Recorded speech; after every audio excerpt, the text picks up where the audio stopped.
हिंदू धर्म के 18 पुराणों में से एक शिव पुराण के रुद्र संहिता में बताया गया है कि भगवान शिव का वाहन नंदी बैल उनके सबसे प्रिय होने के साथ साथ सभी गणों में प्रमुख भी है। ऐसा माना जाता है कि नंदी बैल भगवान शिव के ही अवतार है। शिव भगवान के साथ नंदी की पूजा करना भी जरूरी होता है।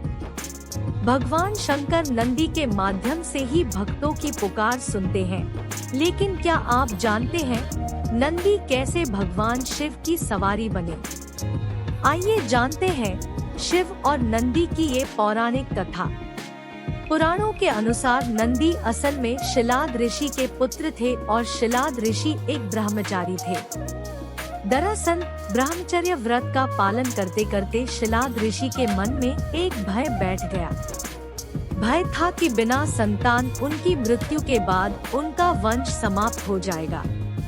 इसलिए उन्होंने अपने वंश को आगे बढ़ाने के लिए एक बच्चा गोद लेने का मन बनाया।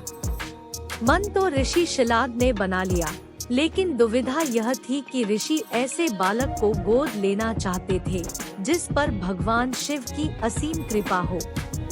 अब ऐसा बालक ढूंढने से भी मिलना मुश्किल था, तो ऋषि भगवान की घोर तपस्या में लीन हो गए। लंबे समय तक तप करने के बाद भी उन्हें इसका कोई भी फल प्राप्त नहीं हुआ। ऐसे में ऋषि शिलाद ने अपनी तपस्या को और भी कठोर कर दिया। काफी समय के कठोर तप के बाद आखिर भगवान शिव प्रसन्न हुए और उन्होंने ऋषि शिलाद को दर्शन दिए। भगवान शिव ने शिलाद ऋषि से कहा, मांगो, क्या वर मांगना चाहते हो? तब ऋषि शिलाद ने पुत्र प्राप्ति की अपनी कामना भगवान शिव से जाहिर की। भगवान शिव ने शिलाद ऋषि को पुत्र प्राप्ति का आशीर्वाद दिया और वहां से चले गए। अगले ही दिन जब ऋषि शिलाद पास के खेतों से गुजर रहे थे तो उन्हें वहां एक नवजात बच्चा मिला। बच्चे का मुख बेहद ही मनमोहक और लुभावना था। ऋषि बच्चे को देख बहुत खुश हुए और यह सोचकर इधर-उधर देखने लगे कि इतने प्यारे बच्चे को कौन इस हाल में यहाँ छोड़कर चला गया। तभी भगवान शिव की आवाज आई और उन्होंने कहा, शिलाद, यही तुम्हारा पुत्र है। अब तो ऋषि शिलाद की प्रसन्नता का कोई ठिकाना ही नहीं था। वह उसे अपने साथ अपने घर ले आए और उसका लालन पालन करने लगे। उस बच्चे का नाम नंदी रखा गया। देखते देखते नंदी बड़ा हो गया। एक दिन ऋषि शिलाद के घर 2 सन्यासी आए।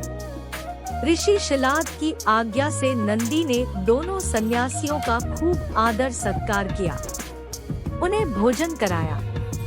ऋषि शिलाद के घर मिले इस सेवा भाव से दोनों सन्यासी अत्यधिक प्रसन्न हुए। उन्होंने ऋषि शिलाद को दीर्घ आयु का आशीर्वाद दिया, लेकिन नंदी, जिसने उनकी इतनी मन से सेवा की थी, उसके लिए एक शब्द भी नहीं कहा। सन्यासियों द्वारा ऐसा किए जाने पर ऋषि शिलाद को आश्चर्य हुआ। अपनी जिज्ञासा को शांत करने के लिए शिलाद ने सन्यासियों से ऐसा करने के पीछे की वजह पूछी। तब सन्यासियों ने बताया कि आपके इस पुत्र की आयु बहुत कम है, इसलिए हमने इसे कोई आशीर्वाद नहीं दिया। नंदी ने सन्यासियों की यह बात सुन ली। नंदी ने अपने पिता से कहा, आपने मुझे स्वयं भगवान शिव के आशीर्वाद से पाया है, तो मेरे इस जीवन की रक्षा भी भगवान शिव ही करेंगे। आप इस बात की बिल्कुल भी चिंता न करो। इतना कहते हुए नंदी भगवान शिव की आराधना में लग जाता है।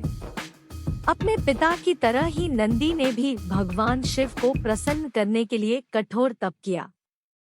फलस्वरूप भगवान शिव प्रसन्न हुए और नंदी को बैल का मुख देकर अपना प्रिय वाहन बना लिया।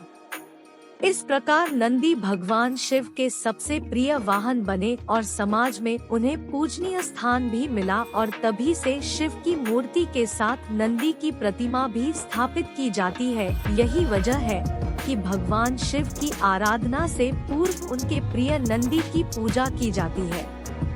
ऐसा माना जाता है कि शिव तो हमेशा ध्यान में लीन होते हैं, वह हमेशा समाधि में रहते हैं। इसलिए उनके भक्तों की आवाज उन तक नंदी ही पहुंचाते हैं।